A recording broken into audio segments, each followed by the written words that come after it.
slavery, risking everything to save her family, leading a military raid, championing the cause of women's suffrage. These are just a handful of the accomplishments of one of America's most courageous heroes. Harriet Tubman was born Araminta Ross in Dorchester County, Maryland, in the early 1820s. Born into chattel slavery, Araminta, or Minty, was the fifth of 9 children. 2 of Minty's older sisters were sold to a chain gang. Even as a small child, Minty was hired out to different owners who subjected her to whippings and punishment. Young Minty's life changed forever on an errand to a neighborhood store. There, an overseer threw a 2-pound weight at a fugitive enslaved person, missed, and struck Minty instead. Her injury caused her to experience sleeping spells, which we know of today as narcolepsy, for the rest of her life. Minty's owner tried to sell her, but there were no buyers for an enslaved person who fell into sleeping spells. She was instead put to work with her father, Ben Ross, who taught her how to lumber. Lumbering increased Minty's physical strength and put her in touch with free black sailors who shipped the wood to the north. From them, Minty learned about the secret communications that occurred along trade routes, information that would prove invaluable later in her life. In this mixed atmosphere of free and enslaved blacks working side by side, Minty met John Tubman, a free black man she married in 1844. After marriage, she renamed herself Harriet after her mother. Harriet Tubman's owner died in 1849. When his widow planned to sell off her enslaved human beings, Harriet feared she would be sold away from everyone she loved. She had heard of an underground railroad, a secret network of safe houses, boat captains, and wagon drivers willing to harbor fugitive enslaved people on their way north. So Tubman fled with 2 of her brothers, Ben and Harry. They eventually turned back, fearing they were lost. But in one of her sleeping spells, Harriet dreamed that she could fly like a bird. Looking down below, she saw the path to liberation, and in the autumn of 1849, she set out on her own, following the North Star to Pennsylvania and to freedom.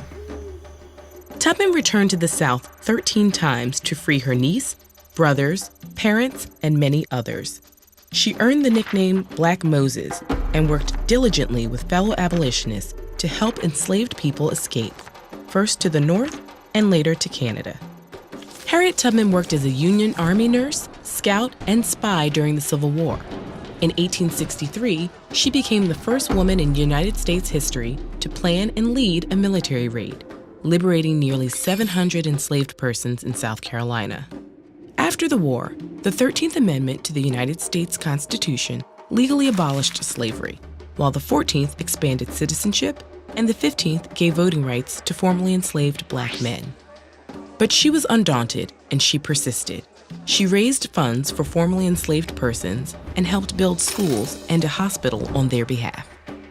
In 1888, Tubman became more active in the fight for women's right to vote.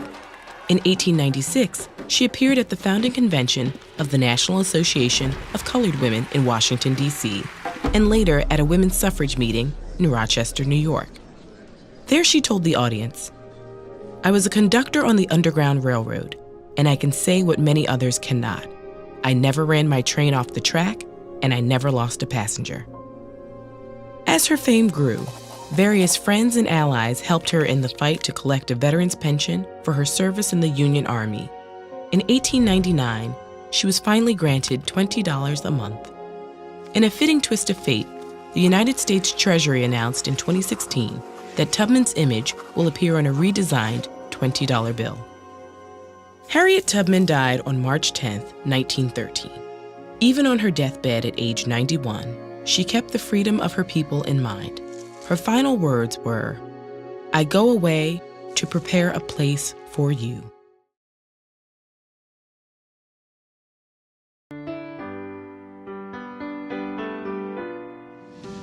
Harriet Tubman began her life in the bonds of slavery, but lived her life helping others achieve their freedom.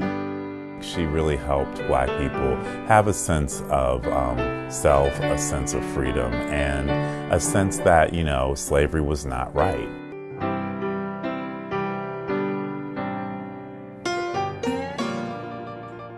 Araminta Harriet Ross was born into slavery around 1820 in Dorchester County, Maryland. As a child, she was loaned out to different plantations. By the time she turned 12, she was working in the fields.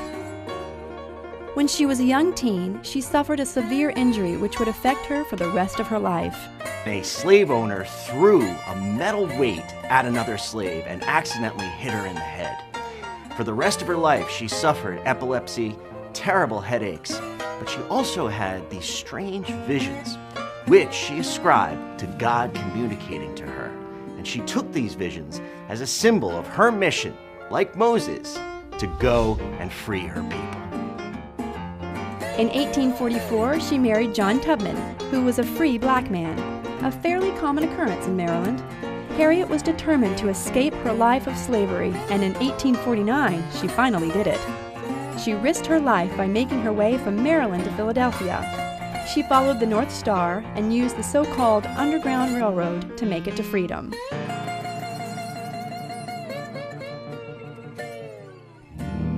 Lord, I'm a pilgrim. The Underground Railroad was an organized group of free blacks, whites, and Christian abolitionists who helped slaves escape to the North.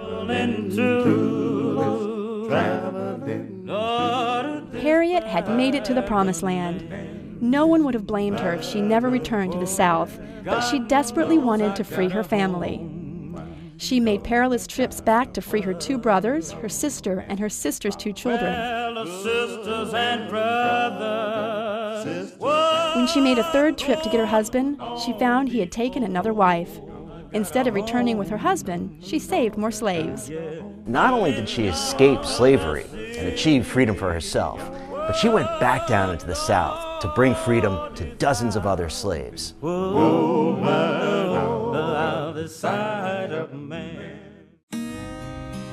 Harriet was clever as she was brave, figuring out countless tricks to bring many slaves to freedom over the next several years. The fact that she developed these paths and trails that took people through the country, and they traveled at night, and they used quilts to have secret codes and know the paths, and then to bring people north across the Mason-Dixon line into Ohio to find freedom. So she was a pioneer, and I think a very, very strong woman. Her legendary status as an Underground Railroad conductor earned her the nickname Moses. Well, I think Harriet Tubman's name, Moses, comes from Moses from the Bible, leading people to freedom. And it's a very, very proper name, I think, for her, and one that she definitely lived up to.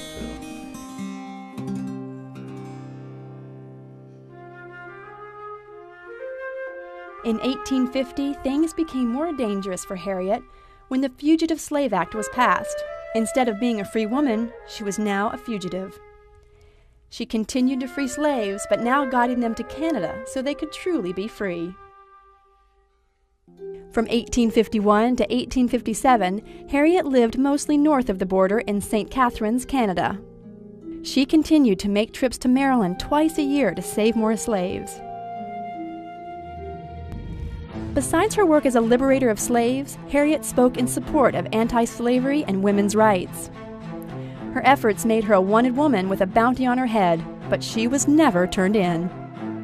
She aided abolitionist John Brown with his plans for the raid on Harper's Ferry. During the Civil War, the government asked her to help the Union cause by organizing a network of spies among black men in the South. Not only was she known as the Great Liberator, but she also assisted the Union Army, going down on patrols and advising Union officers on how best to attack the South. During the Civil War, Tubman became a Union Army scout, a nurse, and led an armed expedition to liberate more than 700 slaves. Harriet Tubman was an incredibly brave African-American woman. She sacrificed her own life, and she freed probably over 1,000 people. And she said she could have freed a lot more if they had known they actually were slaves. Out in the trenches, she also helped Colonel James Montgomery disrupt Southern supply lines, which resulted in the freedom of hundreds of slaves. After the war, Harriet dedicated herself to establishing schools for freed men in South Carolina. Even though she couldn't read or write, she understood the value of education. In her later years, Tubman worked with her friend Susan B. Anthony to support the cause of women's suffrage. Harriet Tubman is relevant today, not only for her work in terms of racial justice, but also in terms of women's rights. After the Civil War, she became an outspoken supporter for the suffrage movement to get women the right to vote. To help make ends meet and continue to help the causes she believed in, she worked on a book called Scenes in the Life of Harriet Tubman. In 1908, she established a home for older poor African Americans in Auburn, New York, which she moved into in 1911. She lived there till her death in 1913 from pneumonia. She was buried with full military honors.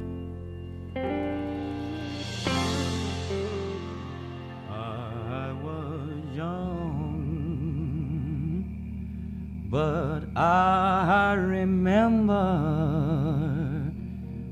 Harriet Tubman, has a lot of significance for Black people, particularly in the age of Obama, because she kind of started the liberation of Black people, in the days of slavery, and really set the path of civil rights in the United States. From the Bible. Harriet Tubman's bravery and determination allowed her to accomplish incredible things throughout her amazing life.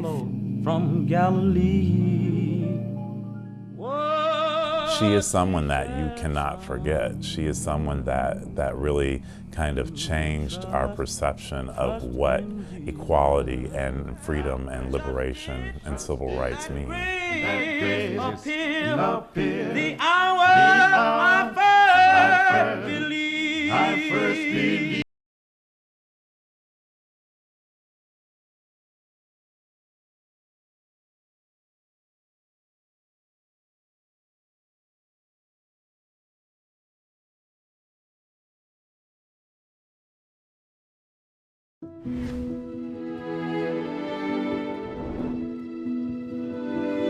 The Underground Railroad.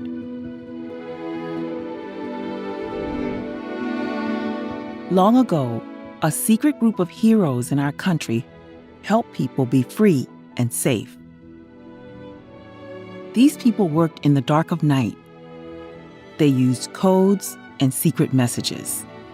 They hid in secret places and wore disguises. Who were they? They were part of a system called the Underground Railroad. And they helped enslaved African Americans escape to freedom.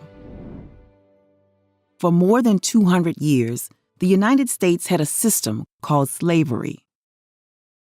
Legally, enslaved people were considered property. They were forced to work for no pay and were frequently punished and hurt. They were often sent away from their families. Despite this, enslaved people resisted. They fought back, ran away, and sought freedom. Some brave people helped these freedom seekers. They created a network of secret routes, passageways, meeting places, and safe houses to help people make it to freedom. This secret network became the Underground Railroad. The Underground Railroad was not really a railroad, and in most cases, it was not underground. Instead, it was a group of people working together to help enslaved African Americans travel to northern states and Canada, where they would be safe and free. In the 1800s, slavery was legal in a number of southern states, but in other northern states, it was against the law. If an enslaved person made it to one of those states, they would be free from a life plagued by the horrors of slavery in the South. It wasn't an easy journey. The road to freedom was filled with danger. Many freedom seekers traveled great distances at night on foot. They traveled through pouring rain, icy rivers, and deep snow with little food. They had no protection from people hired to capture them and drag them back into slavery. Enslavers often hung up posters announcing the disappearance of freedom seekers.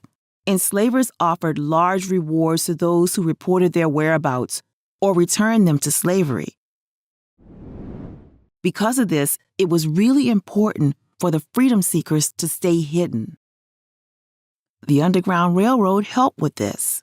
It offered safe spaces to rest, hide, and take shelter. One of the most famous people in the Underground Railroad was Harriet Tubman. She escaped in 1849. She traveled by night, following the North Star to find her way. She hid in safe houses with people she had never met before. At one point, a man hid her in the back of his wagon and took her to another safe house. Harriet made it to a free state, but then she did something incredible. She went back to help her family and friends escape too. Over the years, she made about 13 trips back. She helped more than 70 people escape, and she never got caught. It was dangerous to be a part of the Underground Railroad. If a freedom seeker was caught trying to escape, they could be hurt, enslaved again, or killed. And the people who helped them could also be punished, sent to jail, or killed. But the people of the Underground Railroad were truly committed to this important cause. They knew that freedom was worth fighting for. In 1861, a war broke out between the southern states where slavery was legal and the northern states where it was illegal. It was called the Civil War. It ended in 1865. Then, slavery became illegal everywhere in the United States. Now that everyone was free, people didn't need to use the Underground Railroad anymore. Today, many places that were stops on the Underground Railroad still exist. One church in New York City was a famous stop on the Underground Railroad, with its many secret tunnels. But there's still a lot we don't know about it. People did a good job keeping its secrets. We may never know the names of all the people who were a part of it. We may never know where all the safe houses were located. But we can remember the bravery of those men and women who risked everything for freedom.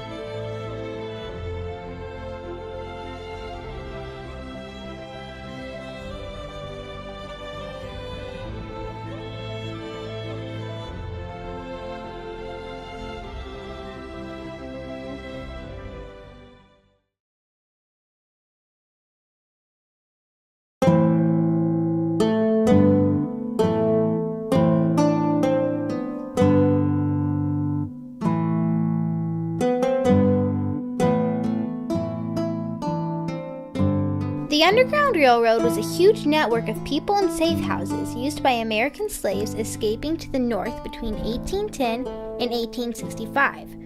Over 100,000 slaves escaped during this time. The first record of the Underground Railroad was in 1786 when George Washington complained about how one of his runaways was assisted by a group of Quakers formed for this purpose.